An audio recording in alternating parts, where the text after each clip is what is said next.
నియోజకవర్గం ఒంటిమిట్ట మండలంలో అరాచకం రాజ్యమేలుతోంది.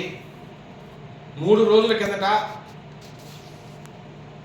ఒంటిమిట్ట పట్టణానికి సమీపాన ఉన్న చిన్నకొత్తపల్లిలో తెలుగుదేశం కార్యకర్త అయిన బూట్స్ హరిని అత్యంత దారుణంగా, అత్యంత హేమమైన రీతిలో, అత్యంత జుగుప్సాకరంగా, అత్యంత బాధాకరమైన రీతిలో ఈరోజు మేము రిమ్స్ హాస్పిటల్లో అతన్ని పరామర్శించకపోతే అతను పడుతున్న ఇబ్బంది, అతని తైల దెబ్బలు చాలా ఘోరాతి ఘోరంగా ఉన్నాయి. మానవ సమాజమే ఖండించాల్సిన విషయం ఇది. అందున ఈరోజు అధికారంలో ఉన్న తెలుగుదేశం పార్టీ కార్యకర్తకు అలా జరగడం, అది కూడా బీసీ వర్గానికి చెందిన వ్యక్తికి. ఈ రాష్ట్రంలో, ఈ సమాజంలో నిమ్న వర్గాలకు, అట్టడుగు వర్గాలకు న్యాయం చేయాలనే తపనతో ఏ తెలుగుదేశం పార్టీ అయితే స్థాపించారో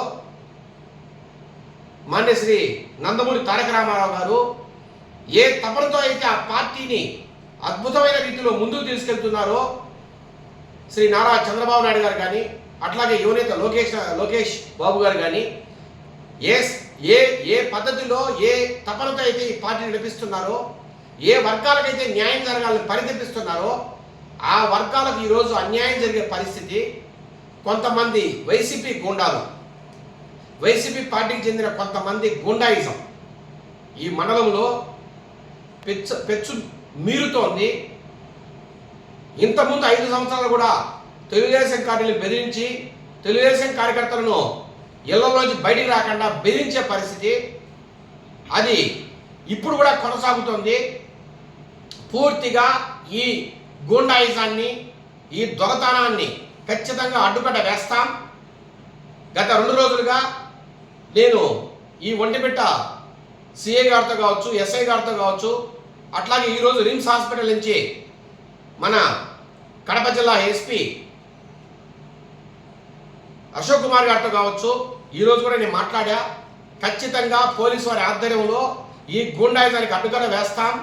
వైసీపీ నాయకులు ఎవరైతే పెచ్చు మీరి, ఎవరైతే గూండాయిజానికి తార్కాణంగా ఇక్కడ ఉన్నారో, ఎవరైతే జనాలను దోచుకోవడానికి అలవాటు పడ్డారో మీ సంగతి తెలుస్తారని కూడా ఈ సందర్భంగా తెలియజేస్తున్నాం.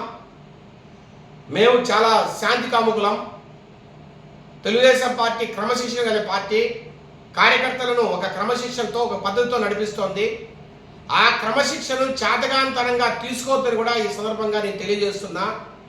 మేము రౌడీలను చేయడం మొదలు పెడితే మీరు అడ్రస్ ఉండరు. ఈ ఊళ్ళల్లో, ఒంటిమిట్ట మండలంలో మీరు తలదాచుకోవడానికి ప్లేస్ ఉండదు. అది ఒక్కసారి గుర్తుంచుకోవాలా. అంత దారుణంగా ఒక మనిషిని ప్రాణం పోయే రీతిలో కొట్టారంటే ఎంత అన్యాయమైన పరిస్థితుందో అర్థం చేసుకోవాలా. సభ్య సమాజం మొత్తం దీన్ని ఖండించాల్సిన విషయం. పార్టీలకు అతీతంగా ఖండించాలా. పోలీసు వారు అత్యంత వేగంగా దర్యాప్తు చేసి ఈ నిందితులు ఎవరైతే ఉన్నారో 9 వారి మీద కఠినంగా శిక్ష పడేలా దర్యాప్తు చేయాలా. వారిని వెంటనే అరెస్ట్ చేసి రిమాండ్కి తరలించాలా.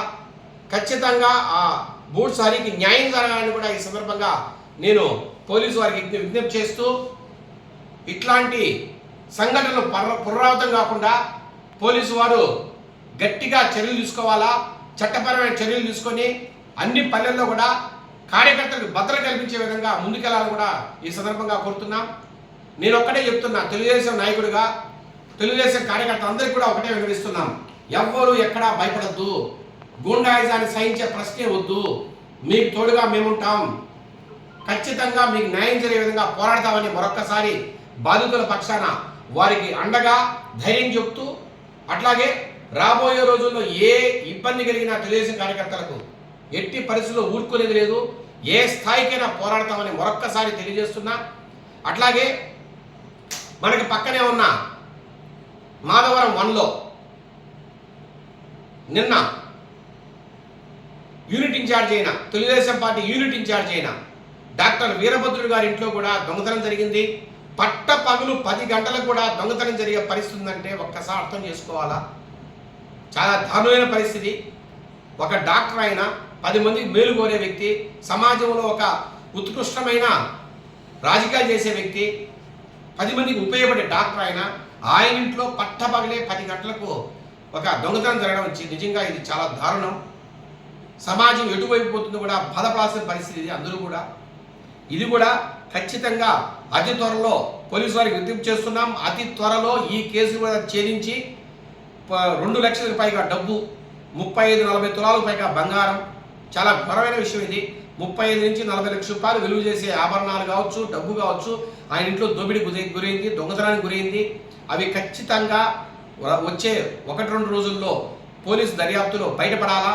పోలీసులు కూడా మేము ఒకటే అడుగుతున్నాం, ఒకటే కోరుతున్నాం, దయచేసి పూర్తిగా వారికి అన్ని రకాల దర్యాప్తులకు సహకరించి వారికి ఆ బంగారం కావచ్చు, ఆ డబ్బులు కావచ్చు వెనక్కి వచ్చే విధంగా దొంగలు పట్టుకొని కఠినంగా శిక్షించమని మరొక్కసారి కడప జిల్లా ఎస్పీ గారికి, అట్లాగే మన ఒంటిమిట్ట సిఐ గారిని కూడా మరొక్కసారి వేడుకుంటూ విజ్ఞప్తి చేస్తూ